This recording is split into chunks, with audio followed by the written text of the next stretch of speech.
Maximize your sense of aliveness, gain new perspectives on health, your body, and the meaning of life.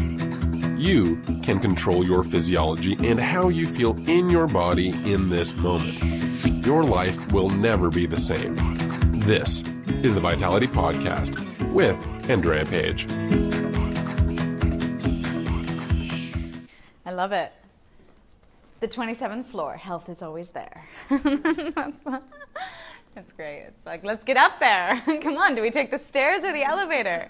And that's the work I do. It's the question of how to get up to the 27th floor.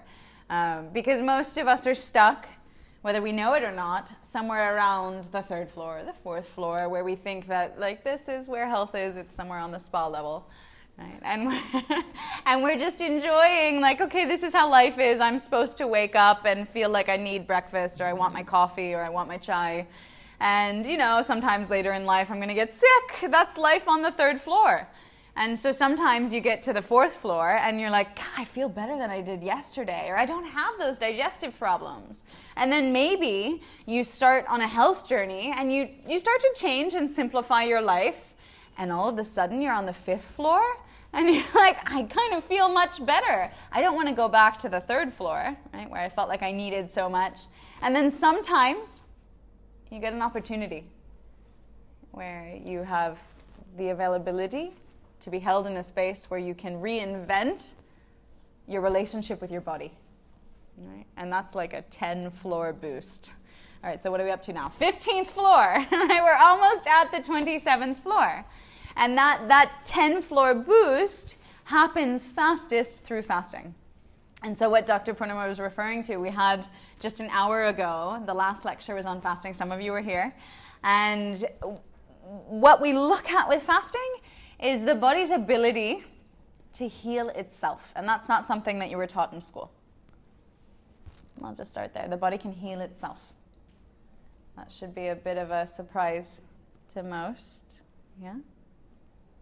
And yet, we still, even in the holistic medical paradigm, think that we need something, that we need to take this or that, or this to correct it, or we need something from outside of us, when indeed all we need is us. We need time and space to allow the body to heal. And so fasting in a nutshell is that when we stop taking in solid fibrous matter, all of a sudden the energy that would normally go to digestion turns around to heal and cleanse at a cellular level. And that's pretty miraculous, the fact that your body can heal itself. It just has to have the time and the time off to do so. And so the retreat that I'm holding here, because we could have done a million things. When Harsh and I were organizing my visit to Mumbai, we could have, you know, I just do a few yoga classes, maybe a few lectures like this, and then you leave and you're like, hey, that crazy American girl came one time and talked about all these topics and did some yoga, and it didn't really have an effect on you, right? But last hour during the fasting lecture, I was referring to this imaginary door, right, somewhere here. And it could be like the elevator to get on that 10-floor boost that you're walking on or through. And walking through that door is you having your own experience. So that you're no longer believing me and it's not something in the mind, and rather it's an embodied understanding. And that's big. That's huge. Because when it comes into the body, that's when you make the changes in your life that can be preventative health for the rest of your time in this human body. For now, it's like we're just, you know, walking along on the 3rd floor and everyone's getting sick. Who knows someone who's sick? Right? Everyone's hand should be up. Yeah?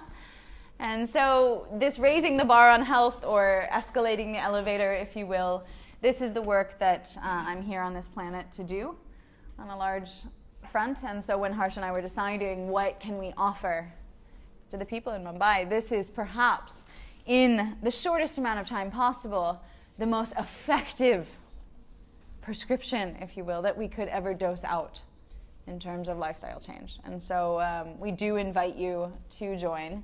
That's the reason that we're having these lectures, is so that we can meet and you can warm up to my teachings and understand really what's going on on a deeper level with this practice of fasting, as well as the retreat itself. And I can talk more about it at the end. This lecture, I don't know if any of you came specifically for it, but it was entitled Epigenetics in the Microbiome. And so we will be talking about this, and this is a very exciting new field of research in the scientific sphere, and it's stuff that us in the natural medicine sphere have known forever, right? So I've just come from spending a blessed week with Dr. Bruce Lipton, who is one of the founders of the epigenetics movement at the International Yoga Festival in Rishikesh, where I go every year to teach. And is anyone familiar with Bruce Lipton's work? Those of you who are at the festival? He is an amazing being, a fire in his own right, ready to really take the world by charge. And for those of us like me in the spiritual world or in the yogic world, what Bruce Lipton is teaching or talking about is verifying, right, everything that the Vedas have known for thousands of years. And it's nice that science can catch up, and that he can be a little bit of the portal straddling the two worlds. And so epigenetics, in short, if you will, is the understanding that our genes and our genome decide about 1%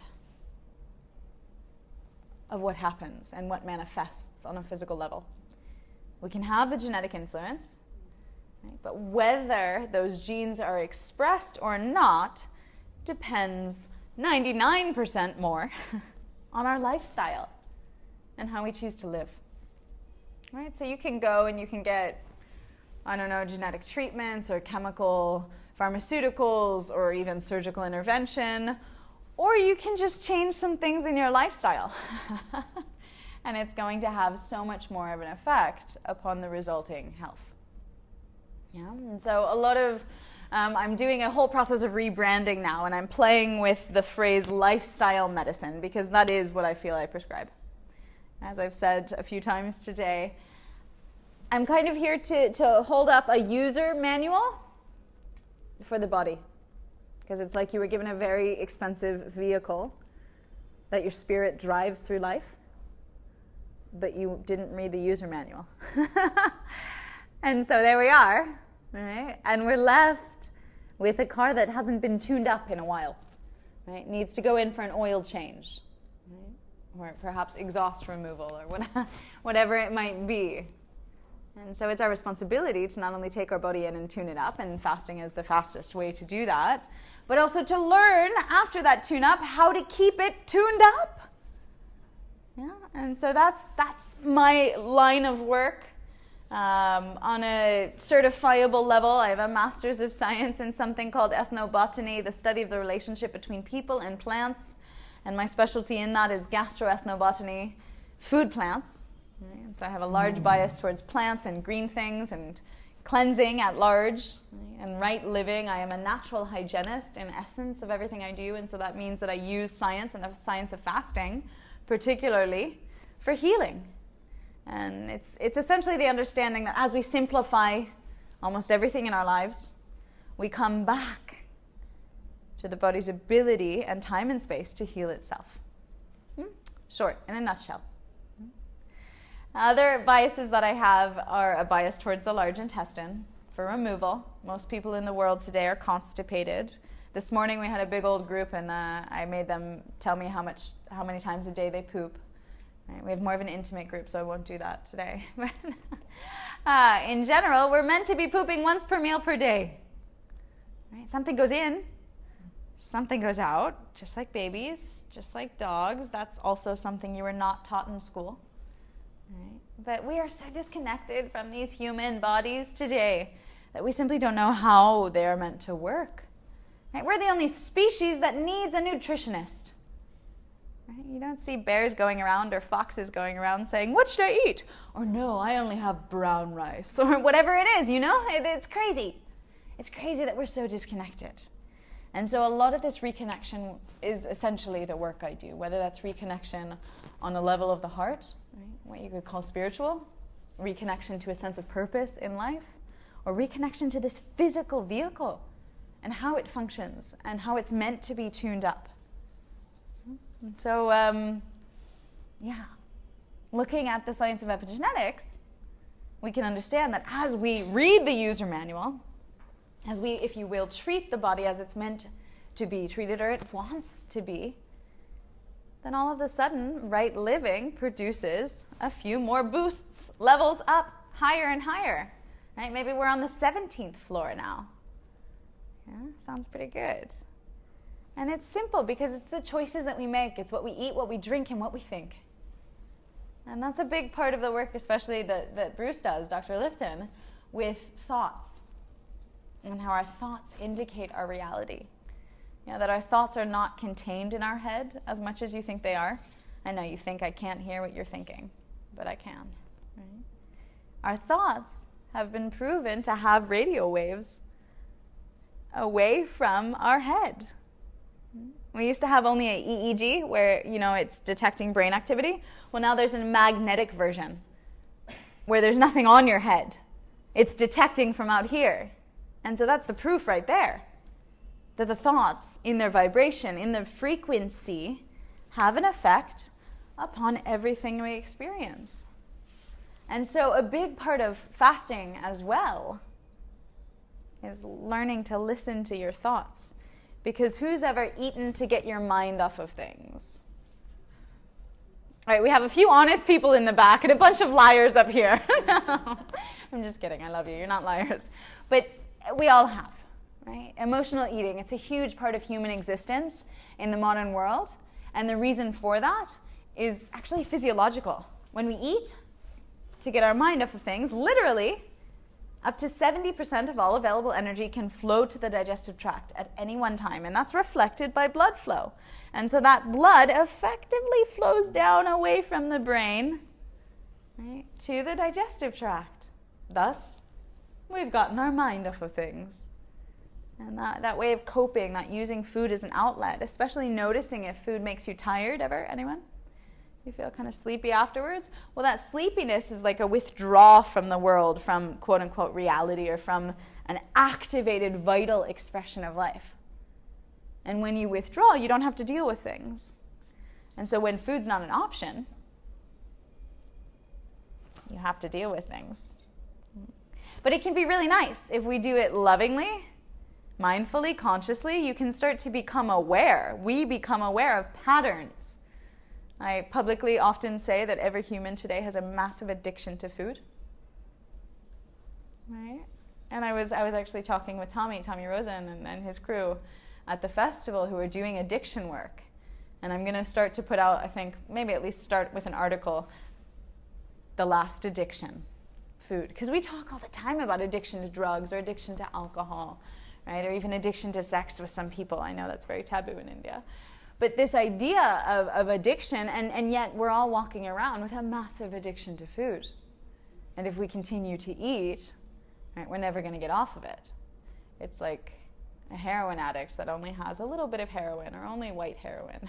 You need to have a period where you don't have any of it in order for the withdrawal to happen. And withdrawal is not only a physical response, right? It's more than anything mental and emotional. And so the magic that happens through the practice of taking space from food is incredible. You learn things about yourself that you never knew, that you'd be surprised about, and that you'll be excited about after. Right? And moreover, the practice of fasting in and of itself is something that results in quickest, deepest healing. Anything. There's no medication on the shelf. There's no treatment that you can order or really surgery that you could undergo that gives you the same response on a physiological level of the immune system boosted. Right? A discovery of self.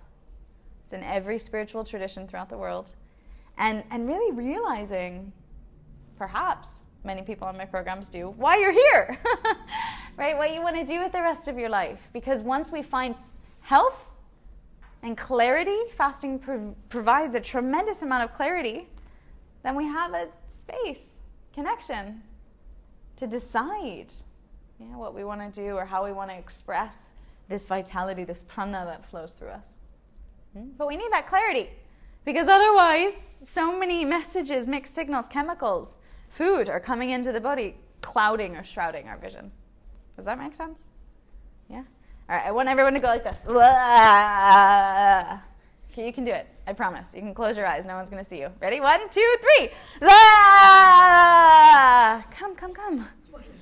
Join me. Oh, don't be a not fun audience, please. All right, we're going to try it one more time. You can do this. Ready? Prepare your hands. Prepare, prepare. 1, 2. Come on. 1, 2, 3. All right, I think everyone's smiling. That's good. That's medicine. That right there, I just dosed you. I've dosed you. All right? And so this kind of understanding, I love seeing you smile now. You're such a better audience. We've gone up 2 floors just by laughing. Okay? This kind of approach to health is so needed, where it's not about medicine or the mind or this or that or right or wrong. It's all inclusive. It has to do with our human experience. And so that's the space that I choose to hold. It's seeing all of you in your glory and your beauty, yeah? And allowing you to see yourself. So, epigenetics. That silly exercise that we just did changed the vibratory thought patterns coming out of your head. You have effectively gotten healthier by being sillier. That's pretty cool. I'll take an order of that. Anyone else? Yeah? Pretty cool.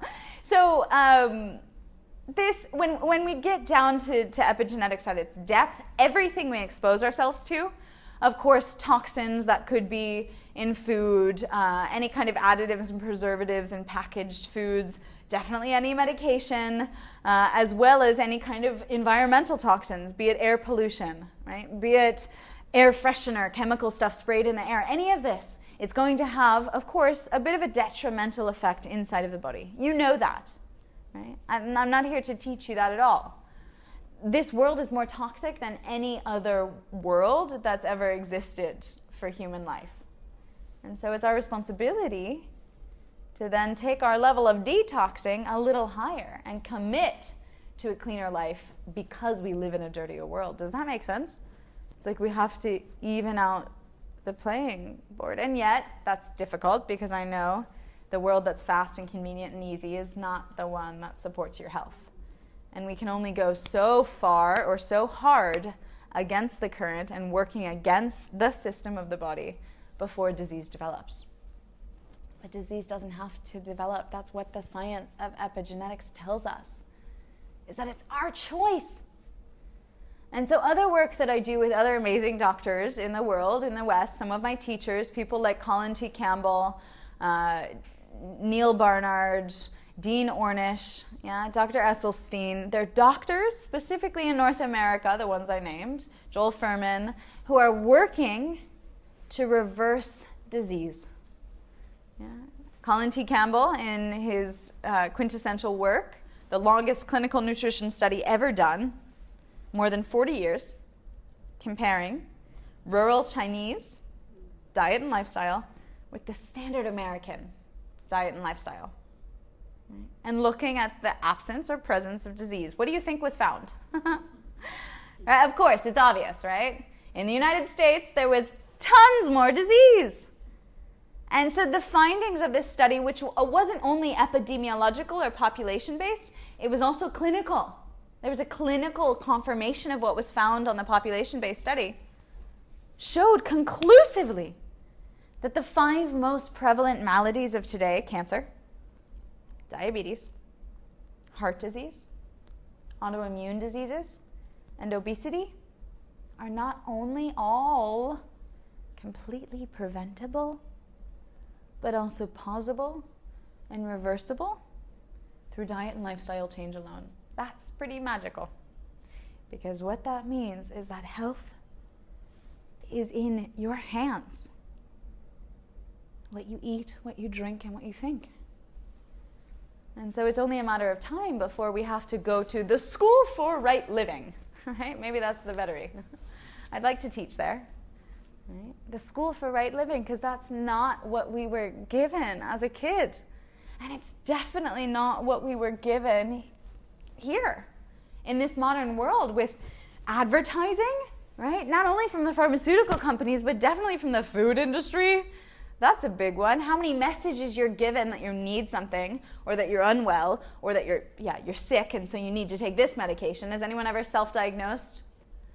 As a kid, I remember seeing those pharma commercials on TV, right? And they would say, do you have blah, blah, blah, blah, blah? Then you're probably blah, right? And it's like, oh my God, that's me, yeah? And what it is, it's great because in naturopathy we have something called the unity of disease. All disease is one thing. It's stagnation in the body. Right? Whether that's in the nervous system, whether that's in the cardiovascular system, whether that's in, who knows, the urinary tract, right? Wherever it is, it's stagnation in the body. And so what is the antidote to stagnation? Anyone? Yeah, both of you. Yes. And I'm sure there are 4 more words that you had in your head but you didn't say, but the thought vibrations, I heard it. Movement, flow is the opposite to stagnation. That's what creates health. And so with this understanding, right, it's our responsibility to create a lot more movement and flow in our life. So whether it's shaking your hands going, ah, and laughing, right, whether it's a physical practice like yogasana, whether it's massive amounts of hydration and a flushing like you would experience in a fast, you're not having any solid fibrous matter, there's only flow through the body. This is what creates health.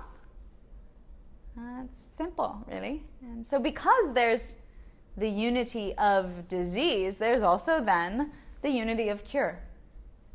That all cure happens when we just sit back and allow the body to flow and process. And we stop putting in all the stuff that clogs it up. Because if you weren't one of those people who poops once per meal per day, there's clogging. So there has to be a certain point where we stop putting things in. Does that make sense?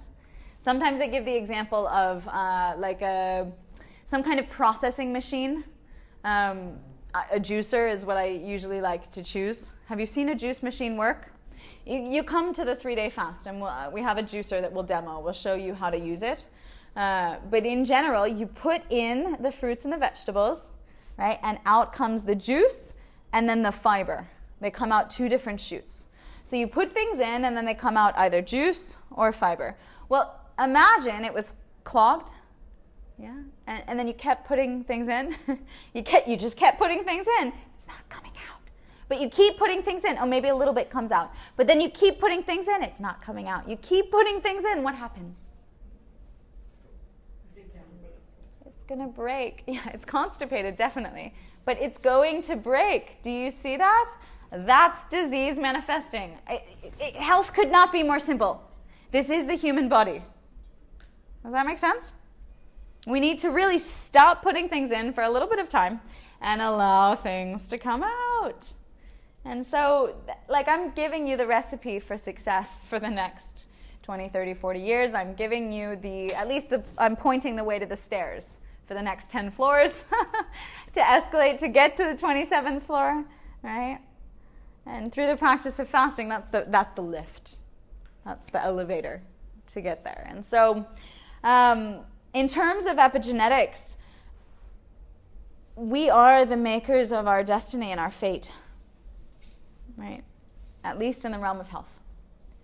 And so hopefully you can take this power that I've just told you that you have, because it's been a really long time that we've disempowered ourselves and given our health away to doctors and health institutions, or even to an extent our parents when we were younger, and said that, oh, I don't know anything.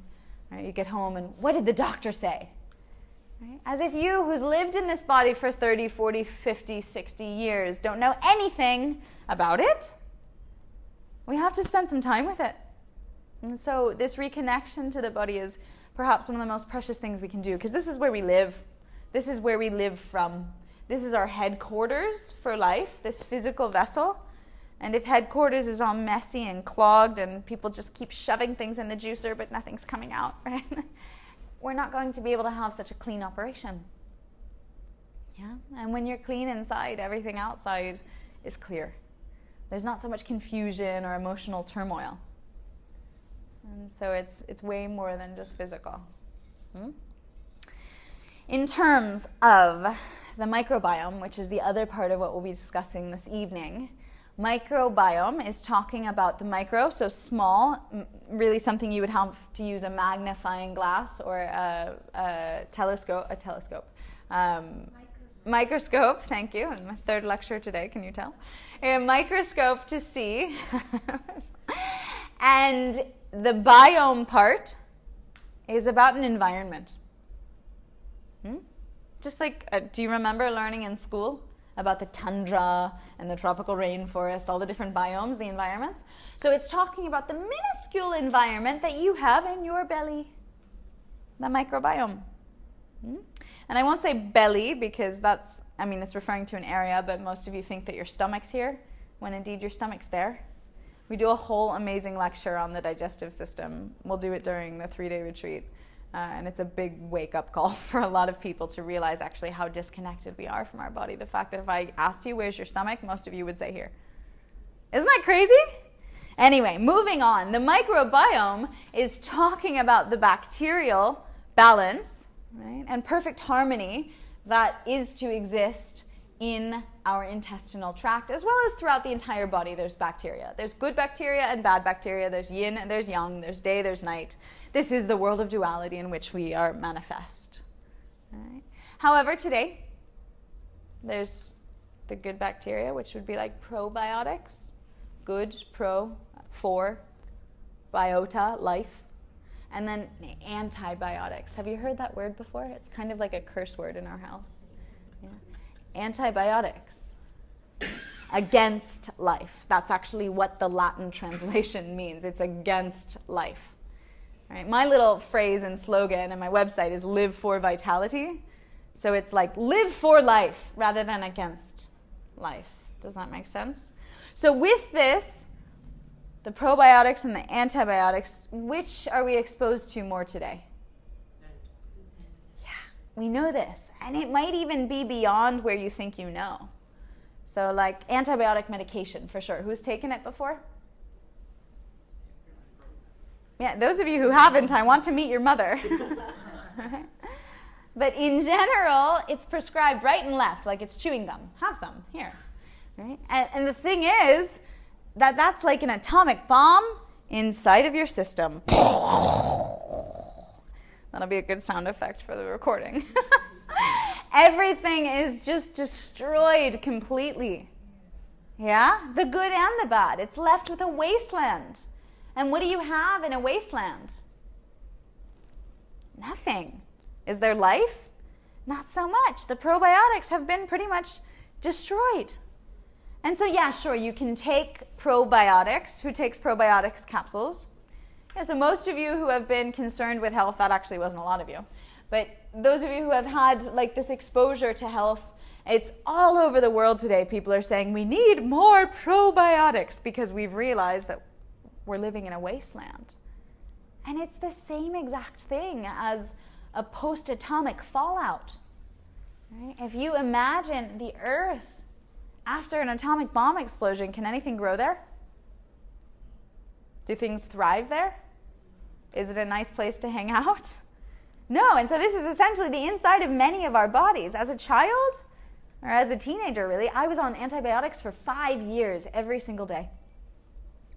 Yeah, that's what they do in the United States. That's pretty crazy. It's taken a good 15 years to get over, at least a little bit. Right? This healing process from coming back from a wasteland is huge. And it's not only the pharmaceutical medication of antibiotics. The thing is, who's used antibacterial hand soap before? What's the famous Indian brand, Dettol? Yeah, guess what that is? It's an antibiotic. Is your jaw dropping? It should be dropping. Drop it. You are actively volunteering to put antibiotics through your skin every day, and guess what? It takes 26 seconds when absorbed through the pores into the skin to cross into the blood. Yeah, that's pretty fast. Let alone your shampoo, your makeup, your cosmetics, your makeup remover, this, that, etc. All of this is adding to the wasteland. It's a form of antibiotic. When we get to pesticides, right? Chemical fertilizers and pesticides on foods, right? Non-organic foods. This is a huge, there's another sound effect, Gesundheit. Antibiotic explosion, more or less. It has a similar effect upon the system. How about if anyone eats animal products, you know, like the flesh of animals or the eggs of animals or even the milk of animals? Guess what? Those animals, usually factory farmed, are injected with antibiotics to keep them healthy in that unnatural environment. I quote unquote scare quotes on the healthy, right? Because it's actually just keeping them not sick. It's not keeping them healthy. Those antibiotics go straight through their bloodstream and into their milk or into their eggs, or definitely are still there in the flesh. And so in eating that, you're consuming the antibiotics as well. That's huge. To make that shift in understanding, that's pretty significant. And so we are exposed to antibiotics far beyond where we think we know, right? Far beyond the pharmaceutical industry. And so when it comes to a discussion about the microbiome, which I think that's what we're having, I don't know how much of a discussion it is. It's a one-sided discussion. We'll open up to questions in a little bit, right? But when we discuss this, the topic of the microbiome, we're in this wasteland, and we could all use a little bit of help. We could all use a little bit of miracle grow, a little bit of nourishment and love, definitely some hydration. Right? How much water are we supposed to drink per day, Shlomo? 3 Very, liters. 3 liters, very good. 3 liters, that's the amount of water that the body uses and loses just by waking up in the morning. He passed the pop quiz. He's been here all day, it's good. He's enrolled. So with this, we could use a little bit of love on this land, and the biggest way to love is through good bacteria, putting back in the good. However, just sprinkling some good, right, without changing the greater environment won't do anything.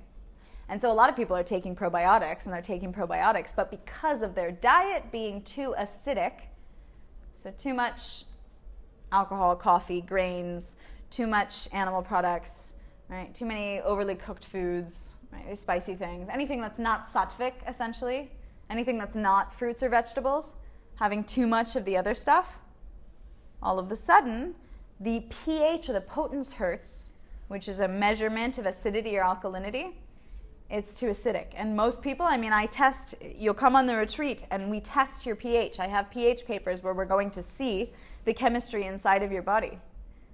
And that's going to tell you, really, if your ground is ripe and ready for growth and health, or if it's kind of ready to die. You know, that's the most valuable test, the cheapest, most valuable health test is a pH test. Yeah? And the thing is, for the good bacteria, those probiotics that you might be taking, to actually implant in your colon or in the earth like this, you have to have an alkaline pH. Yeah? How do you alkalize? Sattvic food, fruits and vegetables. Fasting, it happens automatically. Right? Green stuff, the most alkaline. Right? Alkalinity of 9 or 10 sometimes, green juice. Yeah? And so that kind of lifestyle and diet change shifts everything down to the microbiome. All right? When we can get a little more balance, we can create that alkaline environment so that the good bacteria can actually hang out and stay and plant, then that's when stuff begins to flourish. So I started from the health entry. I could have also started from, have you ever had, right, any kind of sinus condition, any kind of bloating, any kind of skin condition, any kind of dandruff, any kind of allergy, any kind of other autoimmune expression, right, any kind of XYZ, all of these diseases. Remember I told you they were actually only one thing? Yeah. Symptom expression of an underlying greater issue. It largely has to do with that tipping point between acidity and alkalinity. Because we don't have a healthy soil environment inside of our bodies. Right? We don't have a place to plant health. Literally. And so it's not only that we have to stop taking antibiotics, right? But it's our responsibility to change our lifestyle in a way that's more alkaline and thus more nourishing for the good bacteria that we're taking in, hopefully not only through a probiotic capsule, but also through eating fermented foods. Yeah, so here in India we have pickles. You like eating pickles? Sometimes there's a bit more salt and sugar and oil than needed. Yeah, maybe chilies too. But a simple fermented vegetable is often all we need. Yeah. Or idli and dosa from the south. Right? This is a fermented food. Of course, maybe it's a bit cooked and a bit much with oil. And the dosa, I prefer the idli rather than the dosa if you're actually looking for it to be medical. Right? But these are probiotic foods. Can you name others that I don't know about in India? I know there's dokla. Yeah? Is that good? Am I right? From Gujarat, right? I've lived in India a while. Of course. So any kind of yogurt, although we're going to look at the fact that it's quite also acidic on the body. So even though it's giving probiotics, it's very acidifying. So it's kind of cancels each other out, maybe. Are there any other fermented foods that I don't know about? Yeast, cottage cheese. So that would be, it would be like the yogurt, yeah? No, they're not fermented. Anything else? Come on, tell me, teach me new things.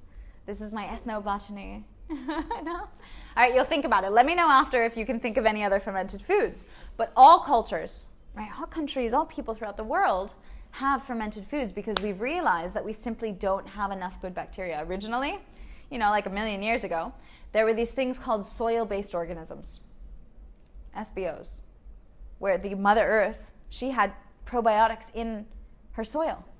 We don't really have those anymore because of all of the chemical pesticides and fertilizers that we've used on the earth. We've killed it all off. And so we don't get that good bacteria from our food anymore. And so we've had to find a way to make it.